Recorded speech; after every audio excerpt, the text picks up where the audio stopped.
Good morning po sa lahat, saan mang dako sa mundo. Good morning dito, good evening diyan. Nais ko pong i-share ang panalangin ito ngayong araw ng Sabado, June 1st, 2013. Tayo po ay manalangin.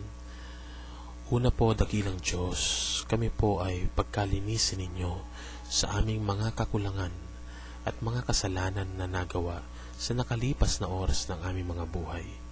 Restore niyo po ang pusong mapagmahal at magandang kaisipan sa aming lahat. Dakila at mapagpalang Diyos, marami pong salamat sa nakalipas na buwan at meron po kami ngayong bagong araw na haharapin. Isang bagong umaga na kung saan mararanasan namin muli ang iyong kabutihan sa aming mga buhay. Alam namin na nakaabang na naman ang mga maraming pagsubok upang ang aming buhay ay maging matatag sa pagdaan ng panahon at upang kami ay maging handa na harapin pa ang mas malaking hamon sa aming buhay. Pagpalain niyo po ang aming pagtambay dito sa Facebook. Nawa maging pagpapala kami sa bawat isang naka-online at mag-o-online pa lamang. Dalangin ko po na maging isa akong responsableng Facebook user, na ako ay maka-encourage at hindi maging isang kasiraan sa iba. Ihandog niyo po sa akin ng isang matalinong pag-iisip upang sa bawat isusulat kong mensahe ay hindi po ako makasakit ng damdamin ng iba, bagkus maging daan ako ng isang masaya at mapagpalang buhay para sa lahat.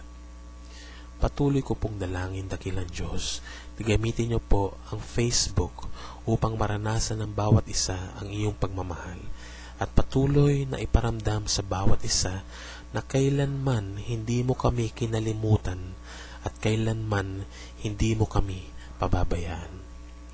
Purihin po kayo, dakila naming Diyos. Amen. Purihin po kayo, aming Diyos. Pagpalain niyo ang aming buhay. Nawa kami maging tapat sa lahat ng iyong binibigay. Purihin po kayo, aming Diyos. Pagpalain niyo ang aming buhay.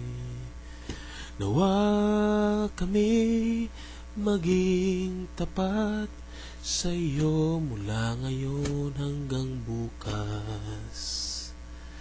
Sa iyo mula ngayon hanggang bukas.